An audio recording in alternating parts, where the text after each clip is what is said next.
que hacer ejercicio físico y actividad física periódica reducen el riesgo cardiovascular. Y por último, las recomendaciones que dicen las diferentes sociedades científicas a nivel mundial.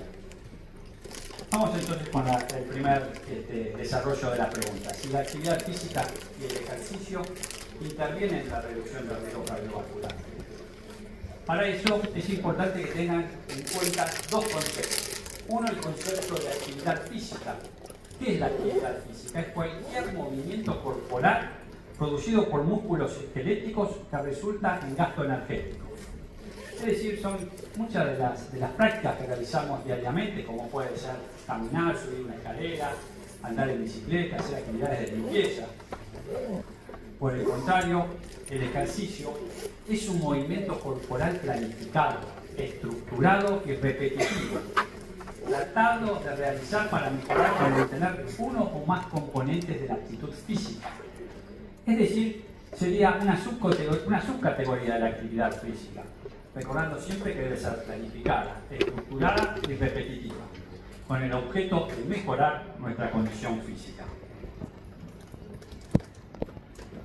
Entonces, cuando nosotros hacemos actividad física, fundamentalmente intervenimos de dos maneras en el cuidado de nuestra salud. Uno, a través del propio gasto energético que nos implica, y otro a través de la liberación de miocinas. ¿Qué son las miocinas? Son citoquinas de origen muscular. Estas citoquinas de origen muscular, que aproximadamente hay unas 650 en el organismo, solamente conocemos las funciones de un 5 a 10%. Fíjense qué elemento a tener en cuenta. Y estas miocinas liberadas van a tener acciones, tanto a nivel autócrinas como parácrinas, donde van a intervenir en la regulación energética, en la angiogénesis, como acciones endócrinas, donde fundamentalmente a través de la regulación del peso corporal, la sensibilidad a la insulina y la mejora de otras funciones, van a tener una acción muy importante a desarrollar en el cuidado de nuestra salud. Es así que si nosotros tenemos intervención en la liberación de estas citoquinas o miocinas del músculo, la que mayor acción va a tener a nivel cardioprotector es la interleuquina 6. Pero fundamentalmente hay otras miocinas que tienen un efecto favorable a la hora de proteger la enfermedad cardiovascular. Y así tenemos la osteonestina, la irisina, que fundamentalmente va a estimular el cambio de la grasa blanca a grasa parda. Recuerden que la grasa parda es la que es más beneficiosa para el organismo, que es la que tenemos cuando nacemos en grandes cantidades y a medida que van pasando los años van decreciendo los niveles de grasa parda. Esta miocina, a través del ejercicio físico, la irisina, estimula esa transformación. Esta energía, la grasa parda, fundamentalmente es la que actúa a nivel de la termorregulación y entonces nos da una energía fundamentalmente beneficiosa. Y por último tenemos la apelina, que también tiene un factor o ejerce un factor ateroprotector. Por lo tanto, el ejercicio físico y la actividad física van a intervenir en la reducción del riesgo cardiovascular a través de estos 5 mecanismos que tienen que ver con los factores de riesgo aterogénicos, en acciones endoteliales, plaquetarias y fibrilíticas, en mecanismos sobre el sistema nervioso central y sus acciones propiamente sobre la fibra muscular. Si pensamos en los efectos sobre los factores de riesgo aterogénicos, y ahí tenemos una acción muy importante, que es la primera que nos va a aumentar a uno de los agentes más protectores que tenemos en el organismo, que es la lipoproteína de alta densidad, el HDL. Pero también va a mejorar el metabolismo de la glucosa, la sensibilidad a la insulina, va a reducir el peso corporal, va a reducir los triglicéridos y va a reducir los mediadores inflamatorios. ¿Por qué aumenta el ejercicio físico el HDL? Fundamentalmente porque estimula las enzimas implicadas en la síntesis y transporte del mismo. Es decir, va a estimular la actividad de la lipoproteína lipasa, de la lecitina, colesterol, acetiltransferasa, va a estimular al principal componente estructural del HDL, que es nada menos que la apoglicoproteína A1. Pero también dijimos que mejora el metabolismo de la glucosa y la sensibilidad a la insulina. ¿Y esto por qué? Porque favorece la captación de glucosa, el ejercicio a través del músculo esquelético, aumenta la disponibilidad de receptores de insulina y también promueve la sensibilidad a la acción de la misma. Los mecanismos involucrados en la reducción del peso corporal son varios, sin embargo, no son tan importantes. A la hora, si nosotros tuviéramos que indicarle a un paciente obeso o con sobrepeso ejercicio físico para que sea su única medida en la reducción de peso, el que va a tener es mínimo, un 2%. ¿Por qué puede ser eso? Pues fundamentalmente nosotros necesitamos, para bajar 1 kilogramo de peso, gastar 7.000 kilocalorías. Con un ejercicio físico diario de media hora, aproximadamente gastamos 300 calorías. Así que fíjense lo que tenemos que hacer para llegar a 3.000, por lo menos tardaríamos en bajar 1 kilo de peso aproximadamente entre 21 y 24 días. ¿Y cómo va a actuar entonces reduciendo el peso corporal? Fundamentalmente aumentando el gasto calórico, favoreciendo la lipólisis, reduciendo el peso corporal a través de una mayor sensibilidad a la insulina, disminuyendo la hormona del hambre, la grelina, o por el contrario, aumentando la leptina encargada de hacer la hormona de la saciedad. Y por último, también a través del aumento de la masa muscular, es decir, lo que hacemos es incrementar la masa muscular magra y de esa manera actuamos con un efecto beneficioso a la hora de reducir el peso corporal. También interviene el ejercicio por este mismo mecanismo que es de estimulación de la lipoproteína lipasa, de una mayor sensibilidad a la insulina en la reducción de los valores de triglicéridos. Y por último podemos decir que tiene un efecto antiinflamatorio porque libera miocinas antiinflamatorias, el ejercicio modula el sistema inmunológico, regula la reprogramación del sistema inmune, favoreciendo una mayor proporción de células T reguladoras y macrófagos M2 que tienen una acción antiinflamatoria, y disminuye los niveles de proteínas C hiperactivas.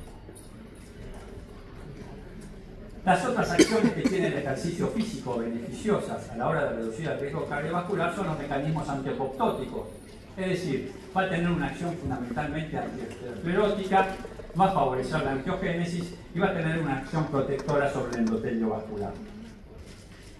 Va a tener una acción de inhibir la agregación plaquetaria, va a tener un aumento de la actividad fibrinolítica, todos fenómenos que van en detrimento de la enfermedad aterosclerótica.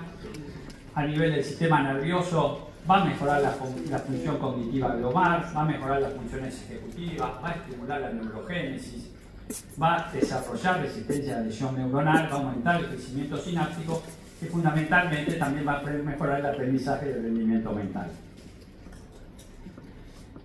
Y finalmente su quinta acción, que se ve en el beneficio del ejercicio, está dada por las acciones que tiene a nivel de la fibra muscular, donde aumenta el tamaño y el número de las mitocondrias, aumenta las enzimas oxidativas, aumenta la perfusión sanguínea muscular, aumenta los depósitos de glucógeno, facilita el uso de ácidos grasos libres y retarda la aparición del umbral láctico por aumento de la velocidad de remoción del lactato. Tiene algunas otras acciones que siempre es bueno tener en cuenta. Mejora la vida sexual de los individuos, incrementa los niveles de vitamina D, sobre todo cuando se hacen ejercicios a nivel de ambientes externos, ayuda a reducir el riesgo de desarrollo de cáncer de colon y disminuye la depresión y ansiedad. Por lo tanto, si tenemos que sacar una primera conclusión, si la actividad física y el ejercicio intervienen en la reducción del riesgo cardiovascular, nosotros tenemos que decir, ¿qué tenemos que decir? Sí. Correcto. Vamos entonces a ver las diferentes modalidades de ejercicio y actividad física periódica que pueden intervenir en la reducción del riesgo vascular. Y tenemos tres tipos o modelos de ejercicio: el ejercicio continuo, el ejercicio intermitente de alta intensidad y el ejercicio de sobrecarga muscular. ¿En qué se diferencian estos tres tipos de ejercicios? Fundamentalmente el ejercicio continuo es un ejercicio predominantemente aeróbico. Es una actividad sostenida a intensidad baja, moderada, durante un tiempo prolongado y donde no tenemos intervalos de pausa. Los ejemplos más típicos los podemos encontrar en lo que es correr, nadar, ciclismo, caminar. En el intermitente predomina lo anaerobio, donde hay alternancia de picos de alta intensidad con periodos de recuperación. Y acá tenemos los sprints, esas carreras de alta intensidad de pocos segundos, los circuitos intensos. Y por último tenemos los ejercicios de fuerza muscular de resistencia, que también son predominantemente anaeróbicos, donde hay movimientos contra resistencia progresiva para aumentar la masa muscular. Después tenemos las pesas, la utilización de bandas elásticas, la calistenia, que es actuar con ejercicios de fuerza sobre el propio peso que tiene el individuo. Por ejemplo, puede ser una sentadilla, las flexiones de brazos, es decir, que usamos nuestro propio peso corporal para ejercer un ejercicio de fuerza muscular. ¿Cuáles son los beneficios del ejercicio continuo? Mejoran el perfil lipídico, reducen la presión arterial, mejoran la sensibilidad a la insulina, disminuyen el riesgo de eventos cardiovasculares hasta en un 30% y tiene efectos antiinflamatorios moderados. Los ejercicios intermitentes tienen una eficacia metabólica con menor tiempo de entrenamiento, mayor mejora en el consumo de oxígeno que el ejercicio continuo, reducción significativa de la presión arterial, sobre todo en pacientes hipertensos, efectos positivos en la variabilidad de la frecuencia cardíaca y un potente estímulo sobre la función endotelial.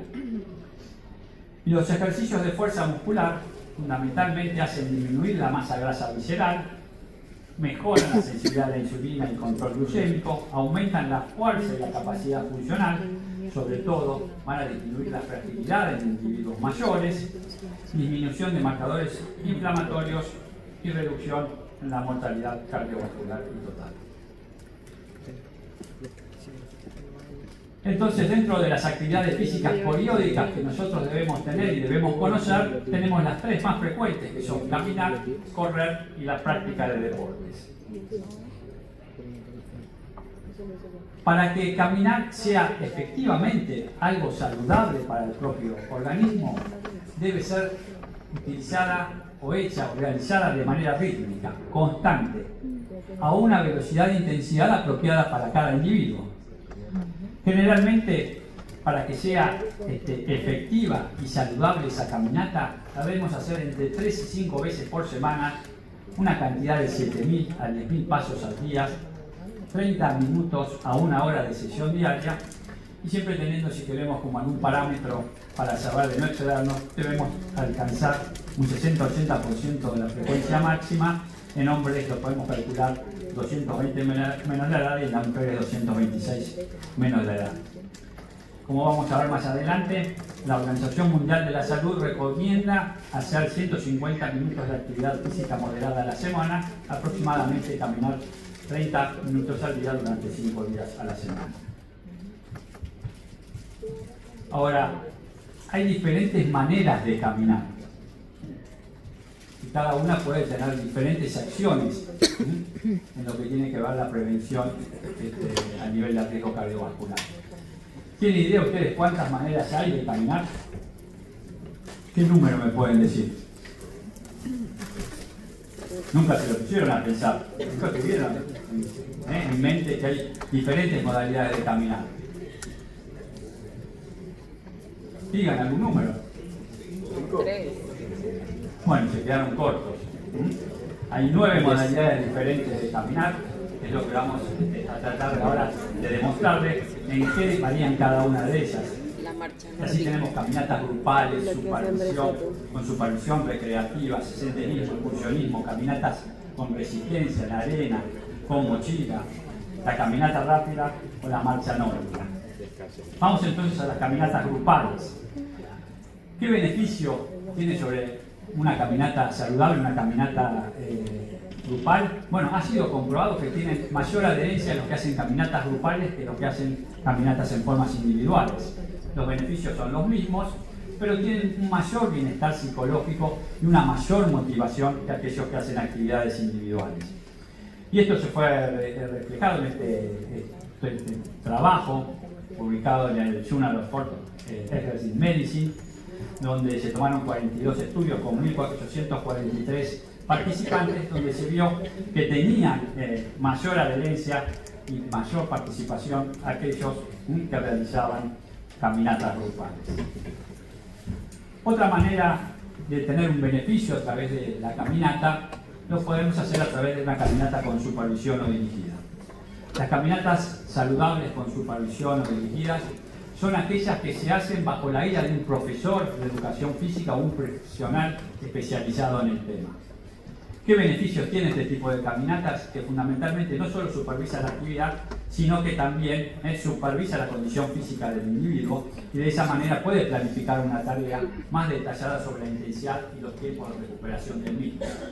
Sirve para atender patologías crónicas, donde fundamentalmente hay que determinar qué tipo de ejercicio a través de la caminata en tiempo, en duración, en pasos, nos permite ir guiando al individuo que va a participar de este tipo de caminatas, va a aprovechar mejor el tiempo y generalmente los profesores son verdaderos motivadores.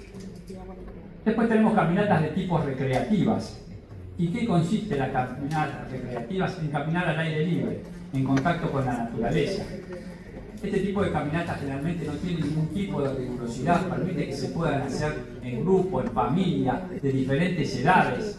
Lo que generalmente tiene este tipo de caminatas es un gran impacto emocional en las personas. Es ideal para reducir el estrés y bajar la ansiedad de la rutina diaria. Es una posibilidad de hacer ejercicios sin grandes exigencias físicas. Y interviene mucho en la parte mental, más a todo lo que estamos hoy sometidos al gran estrés. Es ideal para salir de nuestra rutina diaria y que entonces generalmente permiten reducir la depresión, mejorar nuestro sistema inmunológico, disminuir nuestros niveles de estrés, ser más creativos, mejorar nuestra capacidad de concentración, aumentar la memoria y mejorar nuestro sistema cardiopulmonar y musculoesquelético. Como su palabra lo dice, está relacionada con la recreación. Después tenemos actividades de caminar como el senderismo o el excursionismo, donde el senderismo fundamentalmente es aquel que se hace a través de senderos y caminos. Generalmente es una actividad que se suma entre lo deportivo y lo turístico. En cambio, el excursionismo, a diferencia del senderismo, es una actividad que genera mucho más gasto energético, llega más esfuerzo físico porque no hay caminos. Y entonces eso puede generar cierto grado de dificultad que muchas veces no lo puede hacer cualquiera. Después le podemos agregar mayor exigencia a las caminatas, como puede ser caminar en la arena, donde la exigencia es mucho mayor, o agregarle un chaleco lastrado al individuo, recordando que ese chaleco lastrado nunca debe superar el 5 a 10% del peso corporal del individuo. Y después tenemos aquellas caminatas que son más rápidas, en donde el ir a un ritmo más vigoroso generalmente sirve para gastar más calorías. Y por último, tenemos las caminatas nórdicas. Las caminatas nórdicas, fundamentalmente, son aquellos tipos de caminatas que se originaron aproximadamente el siglo pasado, en 1930, en Finlandia, donde los esquiadores de fondo, durante la época estival, no podían realizar actividades. Desapareció esto.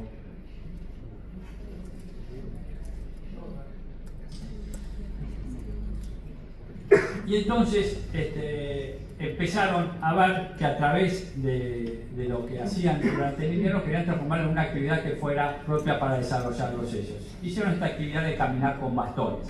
Esta actividad de caminar con bastones es una actividad que está directamente establecida en Inglaterra como uno de los mejores métodos para disminuir el riesgo cardiovascular a través de fortalecer los músculos, los huesos, potenciar el equilibrio y llevar a un efecto más cardioprotector con la implementación del trabajo que se hace a través de caminar con bastones, porque no solo intervienen entonces nuestras piernas, sino intervienen también nuestros brazos. Es decir, involucramos al cuerpo entero a la hora de caminar. Esto hace que consumamos un 40% más de energía y que fundamentalmente tengamos mayores beneficios que se pueden ver a través de utilizar el 90% de la musculatura, generar hasta un 40% menos de impacto en el cuerpo sobre las articulaciones, los tobillos, las rodillas y las caderas. Es adecuado para cualquier nivel de edad, mejora la postura y ayuda a tonificar el cuerpo entero, aumenta los niveles de endorfinas, mejora la capacidad cardiopulmonar y quema muchas más calorías que lo que puede ser correr o andar en bicicleta. Es importante que no solo uno pueda adquirir los bastones, sino que su primer tiempo lo haga a través de tomar una pequeña clase con alguien que sea un instructor, un profesor declarado especializado en caminatas nórdicas, para que la postura a través de la cual se toman los bastones y se hacen los movimientos de impulso sea la correcta y donde se pueden obtener o generar los mayores beneficios. Esta es una actividad que tuve la oportunidad de hacer con algunos de los pacientes míos, que realmente fue muy gratificante, donde establecimos, con la que está al lado ahí en la foto, que me acompaña mi esposa, que es instructora de marcha nórdica, tuvimos la posibilidad de hacer un trabajo en Sierras de los Padres, donde no solo se mejoró lo que tiene que ver el rendimiento en lo que puede ser el desarrollo, la prevención de la enfermedad cardiovascular, sino el intercambio que tuvimos con los pacientes en poder hacer una actividad en forma conjunta. Y los otros mecanismos que intervienen dentro del ejercicio físico que podemos hacer en la práctica diaria, que pueden ser beneficiosos, está el hecho de correr, donde es uno de los tipos de actividad física más populares. Es un tipo de ejercicio físico de tipo dinámico o isotónico, donde hay contracción y relajación sucesiva de las fibras musculares, y donde fundamentalmente es un ejercicio de tipo aeróbico. Y por último, la práctica del deporte, que es un juego organizado, es una actividad física e intelectual que tiene un componente competitivo y de espectáculo y implica un entrenamiento físico. Generalmente está el tipo de deporte organizado dentro de un contexto de reglas y lleva determinadas conductas y procedimientos. Y estos tipos de deportes pueden ser de 4 tipos: aeróbicos, en los que predominan los ejercicios de larga duración e intensidad ligera a moderada, por ejemplo, una prueba de maratón. Los ejercicios anaeróbicos alácticos y lácticos. Los alácticos porque son de tan corta duración y de tan alta intensidad en que el aporte energético proviene fundamentalmente del adenosino trifosfato y la fosfocreatina, es decir, ahí no llega a poder producir ácido láctico, y entonces hace un ejercicio de tipo aláctico. Esto generalmente se hace en carreras muy cortas, de 50 metros, con el levantamiento de pesos. Por eso van a ver que muchos de los levantadores de pesos incorporan en forma adicional la ingesta de creatina. Y después tenemos los anaerobios lácticos, donde son también ejercicios de corta duración, pero un poquitito más extensos. Por ejemplo, una carrera de atletismo de 400 metros. Y estos tipos de ejercicios generalmente usan glucólisis anaeróbica, y el aumento del ácido láctico es el que fundamentalmente lleva al cansancio de estos individuos. Y por último tenemos los mixtos, es decir, aeróbicos y anaeróbicos, que la mayoría de los deportes utilizan estos tipos de intercambio de anaerobiosis y aerobiosis. Pasando al tercer punto, es si hay estudios que avalan que caminar trae beneficios para la reducción del riesgo cardiovascular. Y fíjense este primer estudio que se utilizó en población diabética, en casi 3.000 sujetos con diabetes tipo 2, seguido a 8 años, que se vio que aquellos individuos que hacían por lo menos 3 horas o 2 horas o 3 horas más semanales de actividad física tenían menor morbimortalidad que aquellos individuos que eran sedentarios. El estudio Navigator, que se utilizó en su primera instancia para evaluar el efecto de 2 drogas, la natelimida y el valsartán, se hizo un subanálisis de este estudio sobre aquellos individuos en donde se midió la actividad a través de los pasos diarios que realizaban. ¿Y qué se comprobó con este estudio? Que por cada 2.000 pasos extra dados al día, lo que equivale aproximadamente a una caminata de 20 minutos a paso moderado, el riesgo de enfermedad cardiovascular se redujo en un 8%. Este otro estudio, en una base de 5.000 individuos adultos mayores, que se vio que aquellos que tenían niveles altos de actividad física con respecto a los que tenían niveles más bajos de actividad física, la morbilidad cardiovascular y la mortalidad cardiovascular era menor.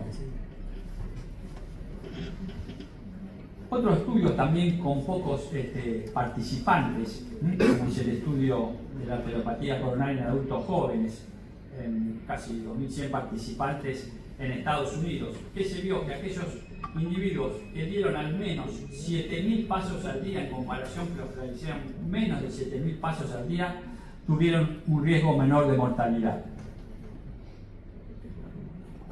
Otro estudio en Estados Unidos basado en las encuestas nacionales con un seguimiento a 10 años, que se vio que las personas que dieron al menos 8.000 pasos 1 o 2 días a la semana tuvieron un riesgo de mortalidad por todas las causas un 15% menor en comparación a los que nunca alcanzaron los 8.000 pasos diarios. Acá ya empezamos a entrar en estudios metaanálisis, es decir, con mayor cantidad de casos reportados. Esto se tomó 47.471.000 adultos de 40 países y que se vio que el dar más pasos por día se asoció con un riesgo progresivamente menor de mortalidad por todas las causas. En cuanto a las caminatas nórdicas, también se vio beneficios comparados con otros tipos de actividades en cuanto a la disminución de la frecuencia cardíaca, la calidad de vida y otras vidas saludables. También en mujeres posmenopáusicas, este pequeño estudio de 20 mujeres posmenopáusicas, en donde se vio que el grupo de mujeres que hacían caminatas nórdicas redujeron significativamente el peso, el índice de masa corporal, la glucosa en sangre, el colesterol total y los triglicéridos. También este estudio demostró que cuando se comparaba con otros ejercicios como el pilates, era mucho más beneficiosa la caminata nórdica que el pilates. También en las mujeres diabéticas se vio un mayor beneficio a la hora de reducir el peso corporal, aumentar los valores de colesterol HDL y fundamentalmente también intervenir en lo que tiene que ver la fuerza en la mano. Hay otros estudios como el de Sentinelli o el de Bobcat que también habla de los beneficios en la disminución de la hemoglobina glicosida, aumento del HDL y reducir los valores de triglicéridos. Si tomamos en cuenta este estudio en metaanálisis con 22 estudios con 1.271 sujetos con una media de 62 años de edad, la marcha nórdica redujo significativamente el índice de masa corporal, el peso corporal, mejoró significativamente el consumo máximo de oxígeno, redujo la presión arterial y disminuyó los valores de colesterol. Hay que tener en cuenta, sobre todo estos estudios de la marcha nórdica, las limitaciones en la evidencia, porque muchos de estos estudios son con muestras pequeñas, hay heterogeneidad en cuanto a la intensidad, frecuencia y supervisión de la marcha nórdica, y todavía faltan estudios mayores, más grandes, que hablan sobre que tengan que ver con la reducción de eventos duros, tanto a nivel infarto agudo de miocardio y mortalidad cardiovascular. ¿Qué dicen los estudios en cuanto a los beneficios del correr en la reducción del riesgo cardiovascular? Y acá tenemos un estudio longitudinal del Aerobic Center del año 2014, publicado en el Journal of American College, que habla de 55.137 adultos y que se vio que los corredores tenían un 30% y un 45% menos de riesgo ajustado de mortalidad cardiovascular y por todas las causas en comparación con los no corredores, con un beneficio de esperanza de vida de 3 años. Otro metaanálisis con 14 estudios de 6 cohortes, 232.149 personas adultas de varios continentes, que se vio que la participación en carreras refuerzan los beneficios de correr con reducciones del 27% del riesgo de mortalidad por todas las causas, del 30% de muerte cardiovascular y 23% de muerte por cáncer comparado con la participación de no corredores. Ahora fíjense qué estudio interesante que hizo Williams y Thompson, donde comparó si caminar ligero o correr, que era más beneficioso a la hora de reducir la hipertensión arterial, el colesterol, la diabetes y la enfermedad cardíaca, y fundamentalmente se vio que fue más beneficioso caminar ligero que correr. Esto tal vez tiene que ver porque el ejercicio intenso, paradójicamente, puede actuar muchas veces como un desencadenante de arritmias ventriculares potencialmente mortales en presencia de enfermedad cardiovascular subyacente. Es importante destacar que la enfermedad cardiovascular muchas veces puede ser subclínica, por eso es importante, antes de indicar un ejercicio físico intenso, hacer un examen riguroso del paciente con todas las pruebas correspondientes para hacer ejercicio físico intenso. Recordar siempre que el ejercicio físico intenso y sobre todo también correr tiene un impacto mayor sobre las articulaciones. Veamos entonces si hacemos una síntesis de los estudios que tienen que ver en prevención primaria sobre los beneficios de la actividad física y el ejercicio. Y podemos ver que acá hay una multiplicidad de estudios en prevención primaria y todos hablan del beneficio que tienen a la hora de la reducción o la disminución en la mortalidad cardiovascular. Otra cantidad de estudios muy importantes que hablan en prevención primaria también sobre la reducción de la enfermedad cardiovascular y la mortalidad cardiovascular. Y si vemos en prevención secundaria, tenemos estos estudios ya con mayor cantidad de pacientes o de individuos reclutados. El estudio de LAVI del año 2009 con casi 12.000 individuos, pacientes con enfermedad cardiovascular. La intervención en programas de actividad física fundamentalmente disminuyó la incidencia de eventos y aumentó o mejoró la calidad de vida. El estudio de Santiago de Araujo Pío del año 2018 con casi 20.000 individuos, a través de lo cual se tomó en cuenta 60 trials con pacientes con enfermedad coronaria, que se vio que también estos pacientes que hacían actividad física en duración por lo menos durante un año tenían una disminución de la mortalidad total con mejorías en el estado físico de los individuos. El estudio de Sariniemi en prevención secundaria también, en 12.747 pacientes de 41 trials, fundamentalmente todos portadores de cardiopatía isquémica. El tipo de intervención que se hizo en la rehabilitación cardíaca con ejercicios y intervenciones multidisciplinarias, también durante un periodo de 6 a 12 meses, aumentó la calidad de vida de estos pacientes. Y este estudio de Taylor, también con 50.000 pacientes de 148 trials randomizados, con enfermedad coronaria establecida, el tipo de intervención que se hizo, rehabilitación cardíaca multicomponente, ejercicio más educación psicosocial, también durante un año de duración, se vio disminución de la mortalidad, disminución del reinfarto, disminución de la hospitalización y mejoría en la calidad de vida. Y por último, este estudio en prevención secundaria de Anderson en 2023, con 23.430 pacientes de 85 trials, también pacientes con enfermedad coronaria crónica, el ejercicio supervisado, fundamentalmente de tipo aeróbico, 12 meses de seguimiento, hubo disminución de la mortalidad, disminución del reinfarto y disminución de la hospitalización. Como elementos claves que nos tenemos que llevar a través de los diferentes estudios científicos, podemos decir que el estudio de Harvard Alumni Health Study, que es un viejo estudio con 17.000 seguidos a 12 a 16 años, quienes caminaban más de 150 minutos por semana, aproximadamente tenían un 30 o 35% menor riesgo de eventos coronarios y mortalidad cardiovascular.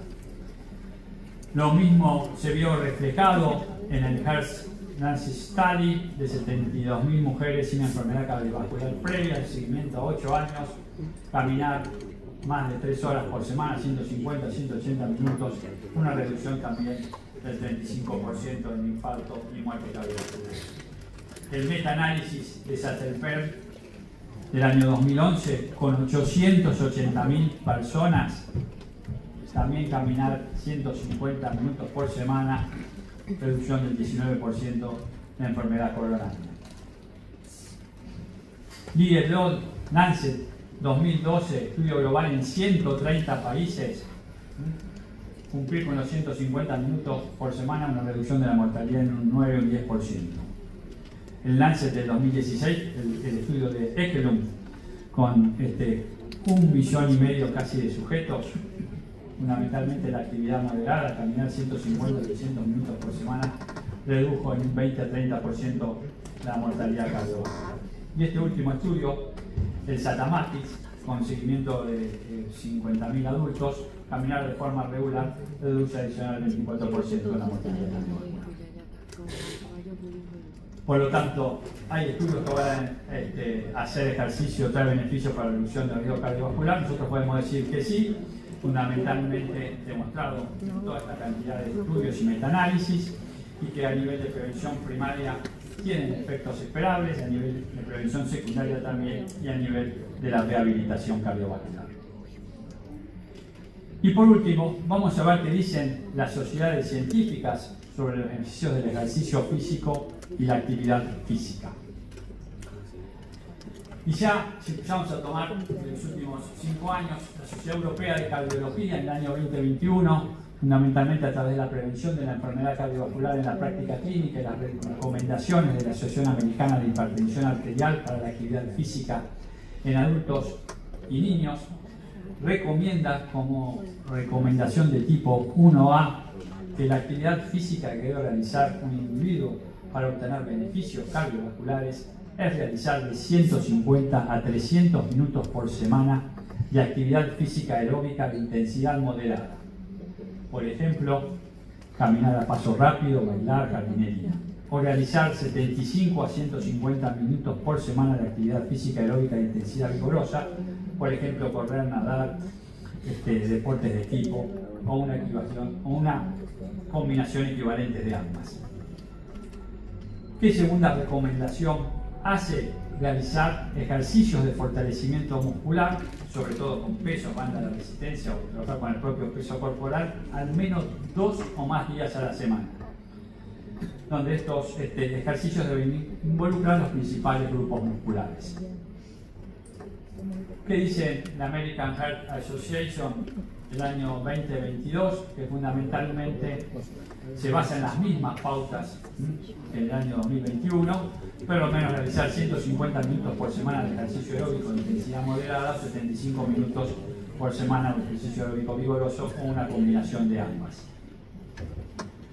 ¿Qué establece la OMS a nivel del año 2022, que no se ha modificado hasta la fecha? Recomienda para los adultos de 18 a 64 años realizar actividades físicas aeróbicas moderadas durante al menos 150 a 300 minutos de actividades físicas aeróbicas intensas durante al menos también 75 o 150 minutos de una actividad más intensa o una combinación equivalente de ambas. En los adultos de 65 años o mayores también utilizar las mismas recomendaciones, pero agregarle fundamentalmente la actividad de desarrollo, de entrenamiento de fuerza muscular por lo menos 3 o más días a la semana. La Sociedad Europea de Cardiología en el año 2023 establece como tratamiento de la enfermedad cardiovascular en pacientes con diabetes, es decir, ya que estamos hablando fundamentalmente de una acción de tipo de prevención secundaria, hacer cualquier tipo de actividad física, por lo menos 10 minutos de caminatas al día en todos los pacientes con diabetes mellitus tipo 2 con y sin enfermedad cardiovascular. Los niveles óptimos son 150, como siempre, minutos de actividad semanal de intensidad moderada o 75 minutos de ejercicio de actividad vigorosa intensa. Recomendación de qué tipo de 1A. Y aquellos individuos que tengamos que indicarle un agregado, puede ser una recomendación de hacer ejercicios de fuerza, además del ejercicio aeróbico, por lo menos 2 veces a la semana, como una recomendación de uno tipo 1B. Las guías de la Asociación Americana de Cardiología, de la Asociación Americana de Hipertensión Arterial, las guías de práctica clínica de la Asociación Estadounidense del Corazón y del Colegio Estadounidense de Cardiología establecen como recomendación de tipo 1A a todos aquellos individuos que no tienen contraindicaciones hacer un ejercicio con una recomendación de ejercicio de actividad física moderada, 150 minutos por semana o 75 minutos de actividad intensiva por semana.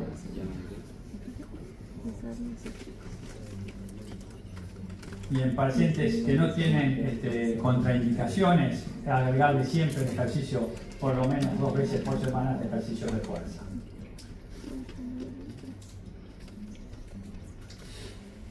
que es importante a tener en cuenta y que remarcan que el ejercicio está contraindicado siempre en aquellos pacientes que tengan condiciones graves, inestables o potencialmente mortales. Esto es obvio, que un paciente que esté causando una angina inestable, que tenga una afección cardiovascular de alto riesgo, por ejemplo, una insuficiencia cardíaca descompensada, una isquemia de alto grado, en ese tipo de pacientes no le vamos a indicar por el momento que haga la actividad física recomendada. Y en cuanto a las guías Giro, que hablan sobre fundamentalmente la Sociedad Española para el Estudio de la Obesidad, recomiendan hacer actividad física regular independientemente de la pérdida de peso, ya que permiten mejorar muchos factores de riesgo cardiometabólicos en adultos que tienen, entre ellos, sobrepeso o obesidad, que se pueden beneficiar, como puede ser la hipertensión arterial, la dislipemia y la calidad de vida relacionada con la salud. También recomiendan actividad física con ejercicio de fuerza con una media de 2 a 3 veces por semana. Por lo tanto, como síntesis de recomendaciones para el 2025 relacionadas con la Sociedad Española de Cardiología, la Sociedad Americana de Hipertensión Arterial, de Cardiología Americana y la Organización Mundial de la Salud, hacer de 150 a 300 minutos por semana de actividad aeróbica moderada o 75 a 150 minutos por semana de actividad vigorosa, ejercicio de fuerza al menos 2 a 3 veces por semana y hacer fragmentos de ejercicio breve, menos de 10 minutos, también son útiles si se acumulan. Como conclusión, si queremos mantener la salud a largo plazo y tener un riesgo reducido de sufrir enfermedades crónicas relacionadas con el estilo de vida sedentario, debemos tener en cuenta que el ejercicio físico es una herramienta poderosa y subutilizada. Que el beneficio del ejercicio físico sea en todas las etapas, desde la prevención, desde el tratamiento y desde la rehabilitación. Y que al realizar por lo menos 150 minutos de caminata por semana o 75 minutos por semana de actividad física aeróbica de intensidad vigorosa pueden ser un elemento muy beneficioso para disminuir el riesgo cardiovascular. Recordar entonces que la prescripción del ejercicio físico es un acto médico que debe formar parte del tratamiento, tal como se realiza una receta de medicamentos, debiendo ser individualizada y consensuada según la preferencia de cada individuo. Y con eso terminamos.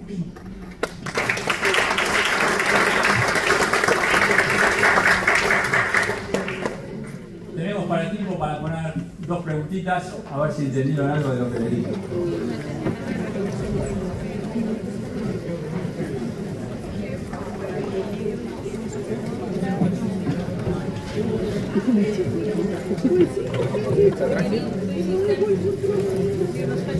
Yo también vi canciones. Canciones de ancianismo. Canciones de periodo. Porque yo tengo puesto, soy uno de esos.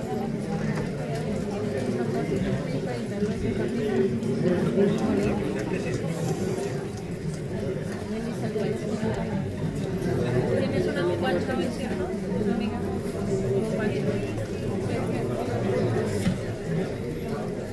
La que te parte el pan, ¿no?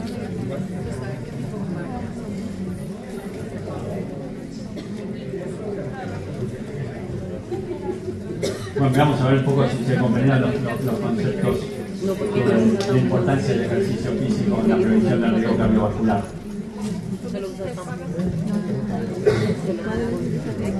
¿Cuál de las siguientes afirmaciones describe mejor el efecto de caminar regularmente sobre el riesgo cardiovascular? Solo mejora la capacidad aeróbica sin modificar factores de riesgo, reduce la presión arterial, mejora el perfil lipídico y disminuye la resistencia a la insulina, no tiene impacto si no se acompaña de dieta y medicación y aumenta el riesgo de eventos cardiovasculares en mayores de 70 años. ¿Cuál es la que describe mejor el efecto de caminar sobre la regulación del riesgo cardiovascular? Bueno, muy bien.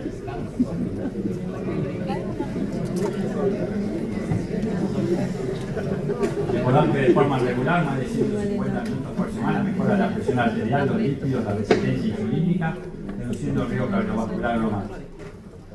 ¿No quieres que te las pregunte? Veamos la siguiente. ¿Qué modalidad de caminata ha demostrado un mayor gasto calórico y estímulo cardiovascular? Caminata nórdica con bastones, caminata en grupo social recreativa, caminata lenta en cinta mecánica, caminata individual a paso moderada sin bastones. Pero con bastón.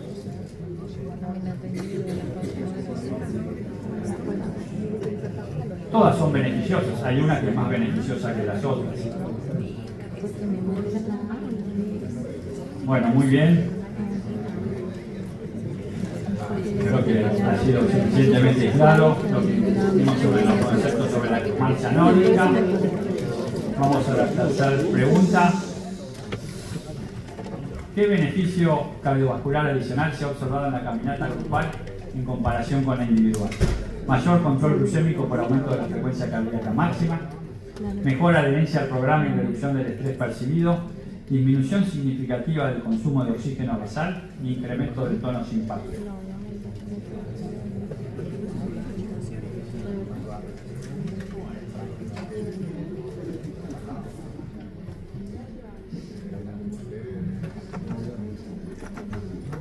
Muy bien.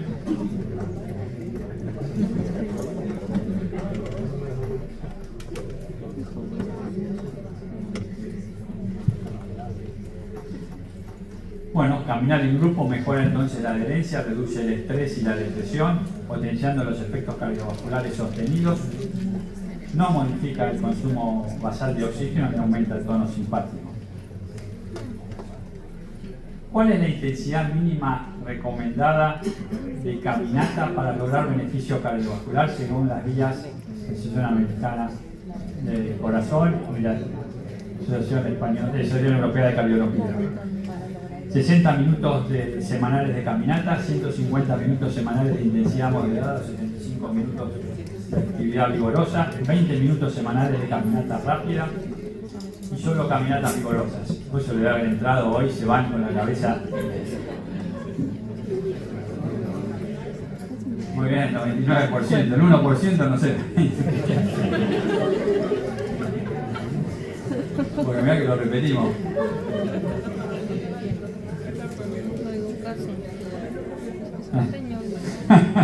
Puede ser. Despiértenlo.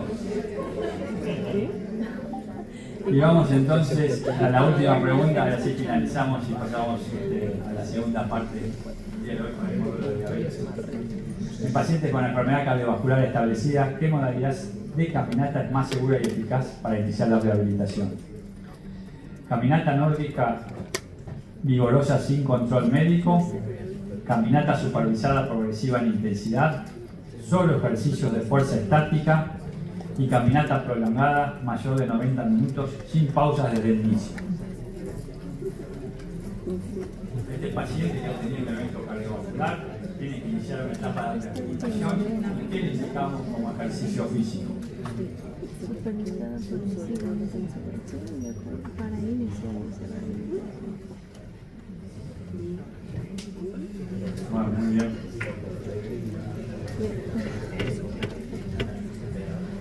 La caminata nórdica vigorosa sin control médico no puede ser. Más adelante se ha visto que pacientes que tienen eventos cardiovasculares, la caminata nórdica es una buena estrategia, pero en primera instancia debemos hacer una caminata progresiva supervisada por todo el equipo de rehabilitación cardiovascular. Los ejercicios de fuerza estática solos no sirven para la rehabilitación y las caminatas prolongadas desde el inicio no están recomendadas.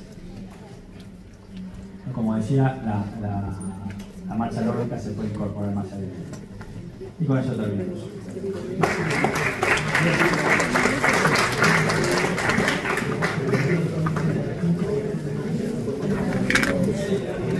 Se va la doctora Carolina. No vaya a pelear con nadie, por favor. Estoy cansada de que den quejas de Carolina.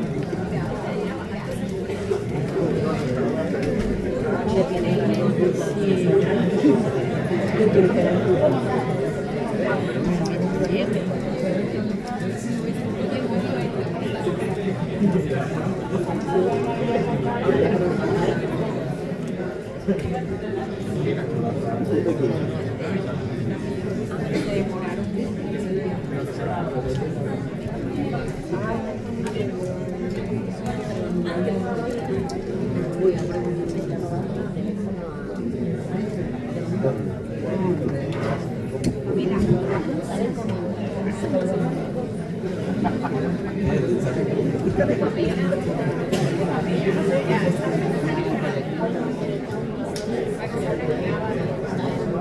Josefa. Y a ti también ya te esclavizó.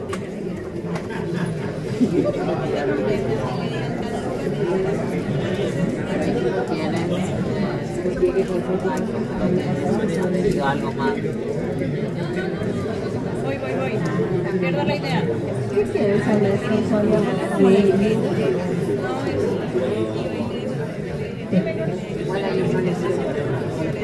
Sí, el último, no sé qué día era, el último fin de semana, domingo, los dos. Yo le digo a ti, no puede ser que pasa una hora más y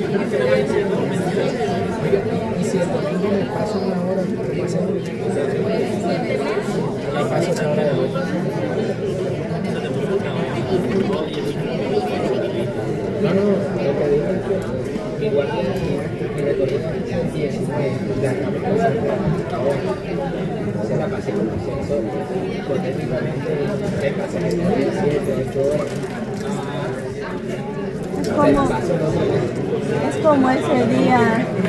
Es como ese día domingo que yo terminé el pase 11 de la mañana. sí, yo le dije que me pasara a las 3 horas.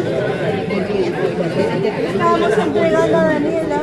¿Te acuerdas que te dije que empecé a recorrer a las 11 del mediodía? Sí, salimos retardo. Salí a las 2:30 del sanatorio. Yo por eso le dije a papi.